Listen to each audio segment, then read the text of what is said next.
नमस्कार मित्रांनो. ठरलं तर मग या सिरियलमध्ये काय घडले आपण ते बघणार आहोत. तुम्हीच बघितलंत की अर्जुन आणि सायली अदला-बदली करून आपले कामकाज करत असतात.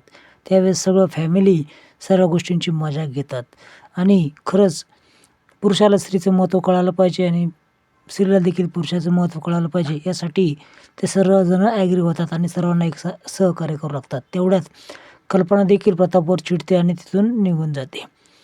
आम्ही खूप काम करतो, तुम्हाला दिसत नाही हे देखील ती बोलून जाते. रविराज देखील खूप मजा घेतो. त्यानंतर रोज डे सेलिब्रेशन होतं. अर्जुन सायलीला रोज देतो आणि सायली देखील.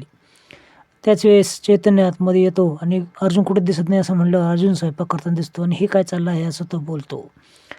आता जेलमध्ये दोघांचीही गचंडी ही नागराज आणि महिपत एकमेकांची पकडतात. त्याच वेळेस आतमध्ये हवालदार येणार असतात. ते तुम्ही थोड्या वेळात बघणारच आहात. आता हवालदार कशासाठी आले हे देखील कळणार आहे. सर्वांना इडली खूप आवडते, पण डबा अर्धवटच मिळाल्यापैकी तुम्हाला 20च गुण मिळाले आहे 100 पैकी असं ती म्हणते आणि चैतन्यबरोबर जॉबसाठी निघून जाते, अगदी वकिलाचं काम करायला. आता याच गोष्टीचा फायदा आतमध्ये घेते म्हणजे अर्जुन हे काम करणार आणि सायली उंडायला जाणार. त्याच्यावेळेस खूप चांगला फायदा मला याचा घेता येईल असं ही प्रिया ठरवते. आता चैतन्य आणि सायली ऑफिसमध्ये येतात. इकडे हवालदार प्रियाचा निरोप घेऊन आतमध्ये आलेला असतो आणि त्याला मोबाईल पोच करतो. नागराजला मोबाईल मिळतो आणि चिठ्ठी देखील मिळते. ती चिठ्ठी कुणाला सापडू नये म्हणून तो स्वतः चावून गिळून टाकतो.